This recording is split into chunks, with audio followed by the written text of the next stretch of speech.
Specific gravity, oh yeah. Got my hound Scooby-Doo, it's the copper pot still grain. Specific gravity, oh yeah. Got my hound Scooby-Doo, it's the copper pot still grain. Out here in the still house today, doing a little pantry clean out of stale sugar things in it, and I found 1.5 pounds of stale marshmallows and about 6 pounds of brown sugar, a couple of them light, a couple of them dark. But figured I was bored, man. Walked into the pantry. I had to clean out the pantry anyway, so cleaned out the pantry, found a whole bunch of that shit. I'm like, add about 2.5 more pounds of sugar to it, I'll have a 180 or 1080, whatever, you know. But yeah, apparently when you're cooking marshmallows and gonna distill it, since it's got all that gelatin and shit in it, after you melt them, you need to strain all the goo out of it, and then you can add that to whatever sugar wash you're going on. I'll show you what I got going on here. Look at this shit. Holy goo balls. Yeah. We go see how it goes. Dang, oh double dang. There we go. We're gonna see how it goes. Shine on. So over here, getting this little fermenter ready to go. I've already melted all my marshmallows. I'm gonna let it cool down a little bit so that I can filter all the gelatin and all the goo out of it. But this pantry clean out rum should be pretty tasty. It's all brown sugar and marshmallows, so we'll see what. I'm only gonna do a little 5-gallon run and see how it tastes, you know. Also got a whole bunch of meads and other spirits that I didn't like that I'm gonna throw into a big old huge infinity ferment sometime later. So come check me out. Get a peek at a trash run. I've done them a few times, and most of the time they come out pretty fruity. So we'll see how it goes. What are you guys up to today? Finally got my still house cleaned out a little bit, or a lot of bit. I don't know if you guys have seen me over there on TikTok, because over there on TikTok I've got a whole bunch more videos of what's going on in here. I'm just now getting into this YouTube thing, so bear with me, guys. Oh yeah, got to do all those things that they tell you in these videos. Like, share, comment. You know, let me know what you guys are running out there. What kind of infinity washes you guys got going on.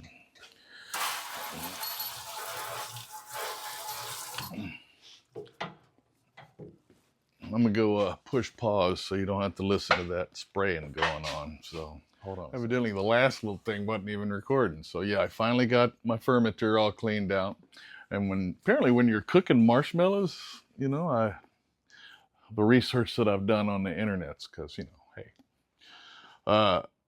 it foams up, and fair enough, it did foam up a lot. But before you pour it into your fermenter, you want to get all the gelatin and everything out of it. So get yourself a colander, line it with some cheesecloth, but you got to wait till it cools down to like 100. And right now, I think I'm sitting at about 127, I think is what it is.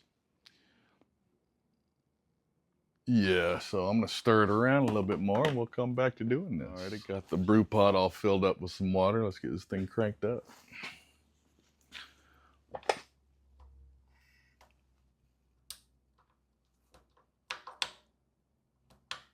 Oh, one must turn the propane tank on first.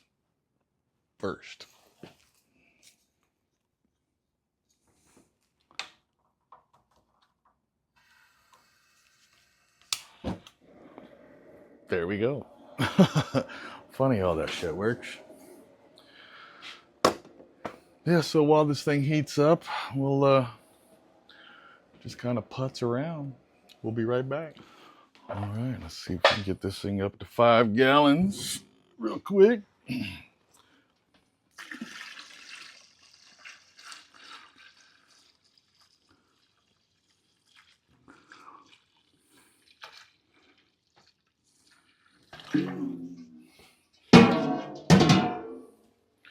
Here we go. We'll give it a good stir and then toss the tilt in there and see what the OG is. I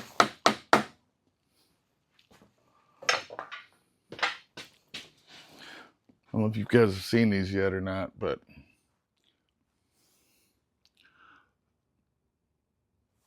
pretty cool. Give you real-time gravity readings and temperature readings, all from your phone. And that's all you do. Drop it in there. If I wasn't recording this on my phone, I would show you.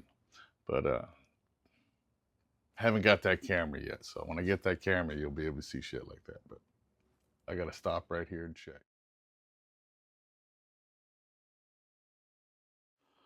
So I picked up a cool little scale on Amazon maybe a couple weeks ago. I don't know. It was pretty damn cheap too. But let me see about turning this.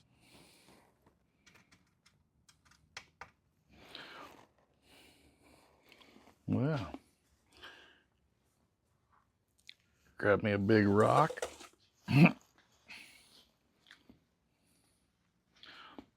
7 ounces.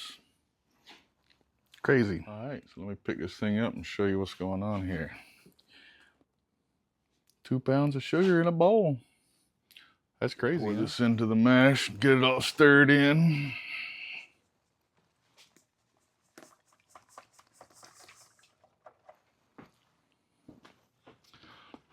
I make a lot of bitters, so I've got a lot of botanicals that I use, and this thing is kind of cool. Don't have to look for anything to put on my scale because it is the scale. So yeah.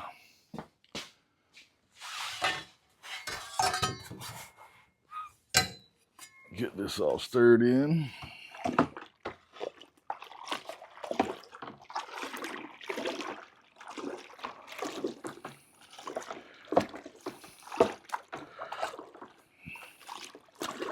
I had originally planned on putting those 2 pounds of sugar in with the 6 pounds of brown sugar while I was heating it up. But, you know, I forgot. And then all of a sudden, my hydrometer says 1.050, and I'm looking for 8. So, tells me I was missing that sugar. So, we will see what happens here in just a second. As soon as this thing gets all melted. I think it's just about done now, but see what my tilt says. Throw that thing back in there. And, all right, so I'm going to hydrate my yeast now. I've got about 24 grams of Red Star Daddy, or Distiller's Activated Dry Yeast, and about 300 mils of warm water. And I'm going to stir in the yeast and maybe a couple teaspoons of the sugar wash to get it tempered and get it activated, and wait about 15 minutes and see what happens. All right, got all my yeasties in here. Like I said, it's about 300 mils. I'm going to add a couple shots of my sugar wash to it and see what happens in about 15 minutes.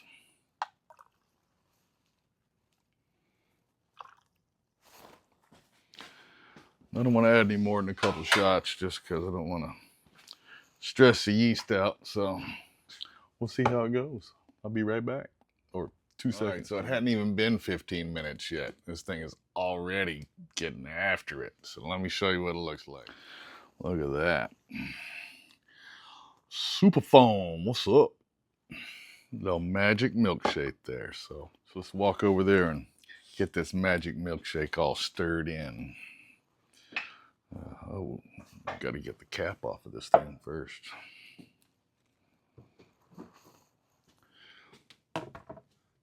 Here we go. Magic milkshake. Rinse it a little bit. Put this over there. Get it all stirred in.